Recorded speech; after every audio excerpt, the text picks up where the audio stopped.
You are source energy. Part of you came forth. You are exploring and expanding. You got to keep up with the expansion, or at least move in the direction of the expansion. And if you don't feel good, period. Esther said at some point along the scenario, maybe we should never ask for nice things. Maybe we should just never have nice things. Then when they drop it, we'd say, no problem. It's made out of plywood. It doesn't matter. I can make another one tomorrow. And Jerry said, I don't think that's what Abraham's going for here. I don't think that the secret to a happy life is holding back on your desires. You can't. Life is going to insist that you expand. The whole universe, everything that you are about, the core of the energy that is you, the very reason that you came into this body, into this glorious contrasting experience, it all exists for the joyous, inevitable, eternal expansion. You cannot hold it back. But when you hold yourself back with contradictory thoughts to the expansion, you feel the discord, and then sometimes you say, I think I shouldn't want so much because I want things I can't figure out how to have. And that's really what we want to talk about here today, because we want you to let go of the manifestation part of it just for a little while and take emotional journeys. In other words, most people who want more money, or who want a better relationship, or who want a better job, or who want a better car, or who want a better life, most people who want that want it with a flawed premise basis. They want it because they think, what I've got doesn't please me when I observe it, so if I could create something better, then I could observe that and I would be pleased. So give it to me, and then I'll have a pleasing response to what has been given. And we say, it doesn't work that way. You have to find the vibrational attitude in order to stop the resistance, in order to allow the manifestational receiving of what's already in your vortex. You have to find the vibration first. In other words, you have to have an emotional journey. So here's the way it plays out. So you stand in here now, and let's say you want a lover who isn't there, or let's say you want a lover who isn't in your life yet. So as you notice the absence of your lover, you are facing a reality and training yourself into a vibration that defies the lover you've already put over here into your vortex. So you can't feel or have the manifestation until you get into the vortex, until you stop the resistance that raises the vibration that allows the manifestation of it. So sometimes you say, well, if I could just see my lover, or hear my lover, or smell my lover, or taste my lover, or feel my lover, if I could have the physical experience of my lover, that would be so nice. And we say, yes, and that's one of the things that makes this manifested life so delicious. In other words, it is so lovely to be able to explore life through your physical senses. We get that. We understand why you want that. We want that for you too. But here is the important thing to understand about this vortex. This vortex is vibrational. And the vortex, as you stand outside of it, is not a place that you can see yet, or hear yet, or smell yet, or taste yet, or touch yet, because it has not evolved vibrationally to the point of that revelation to you. But it has something that you can feel. The key to your vortex is the way you feel. So as you think about your lover and you feel the elation of that, you are offering no resistance. As you think about the absence of your lover and you feel that discord, that means you are discordant to your vortex. Do you hear what we're getting at? In other words, the key to your vortex is the emotion. You can feel your way into your vortex. You feel your way in. You feel your way in. But if you need to see it and smell it and hear it and taste it and touch it before you allow yourself to feel better, you slow yourself way down. And that's where the word expectation comes in. If you can train yourself to positive expectation, to feeling good without needing the manifestation first, now you are the creator that you were born to be. Using the power of your mind and the glorious benefit of your emotional guidance system to figure out that relationship between the two vibrational aspects of you. Because who you are in this vortex is a huge vibrational rhythm.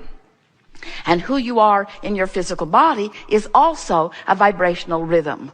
And when doubt meets desire, it doesn't meet very well, and you feel disappointment. When desire meets hope, you're right on the edge of your vortex, and the vortex will take you right in and show you something that will make a believer out of you. Now, we want you to feel this vortex, and we know, talking to physical friends who are used to seeing and hearing and smelling and tasting and touching about this vortex that you can't see and hear and smell and taste and touch, we know it borders on what you want to call fairy tales, but we've seen your other books, and you're good with fairy tales. In other words, anyone who's trying to explain the non-physical realm to physical beings is talking to you. In other words, you want to translate everything back into physical terms, and we want to help you to understand that you are the leading edge of everything that we are. You're out here as the extension of source energy.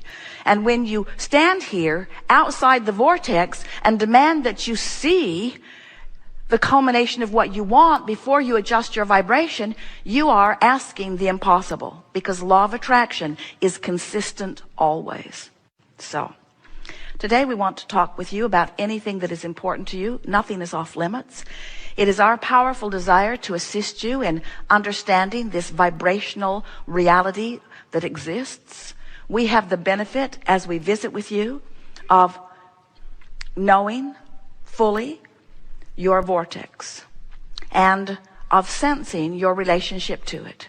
And every word that we offer you, individually or collectively, whether you're in the chair or not, we can feel who you are. Every word that is offered here is with one interest in mind, and that is to help you through the listening to the rhythm of our words and the consistency within the laws of the universe that we know, to bring you vibrationally up to speed with what you've got going on in your vortex. And it is our expectation that as a result of this conversation that we have here today, you will leave much resistance behind and come closer and closer to the proximity of your vortex. And then, in the days that follow, manifestations will be routine for you as a result of the releasing of resistance and the allowing of the alignment. We're going to help you with your attitudinal adjustment, because your mood is everything. Your mood is everything. Your mood is your indication of your ability to allow or your ability to resist the manifesting coming about of what's already in your vortex. There's enough in there to keep you busy for 20 or 30 lifetimes. And most humans are so caught up with the reality of what is that they deprive themselves of most of what they've put into your vortex. You are different. You've come wanting to be deliberate in your creation. And all deliberate creation means is having conscious awareness of the laws of the universe and using the laws of the universe to your advantage instead of to your disadvantage. What deliberate creation means is being sensitive to the two vibrational aspects. What deliberate creation means is, and it's really what the art of allowing is, the art of allowing myself by releasing resistance, vibrational alignment with the whole of who I've become. It's the coming together with you. Oh, you'll get there when you croak, but why wait? We think that you should be able to sift, know what you don't want, know what you do want, think about it, talk about it, line up with it, and receive it. And then know what you don't want, know what you do want, turn in the direction of it, think about it, teach yourself the vibration of it, let it manifest. In other words, that's the way creation works. You just have to be a more selective sifter.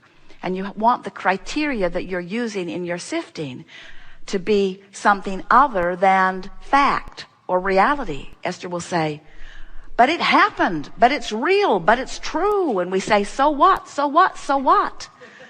That doesn't mean anything. Reality doesn't mean diddly squat. It's just the bouncing off place to the life you're really living. Do you get that? Haven't you already found out that the things you are creating, once they manifest, you're onto something more? Esther said to Jerry, I sure would like that beautiful new car. Why don't you buy that for me? It would make me happy for the afternoon.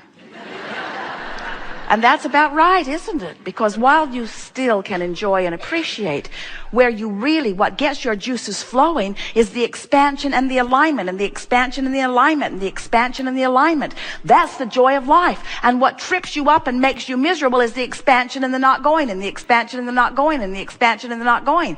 And the thing is, you can't stop the expansion. You're expanding, you're expanding. Deliberate creating means you know you're expanding and you're making an effort to go with it.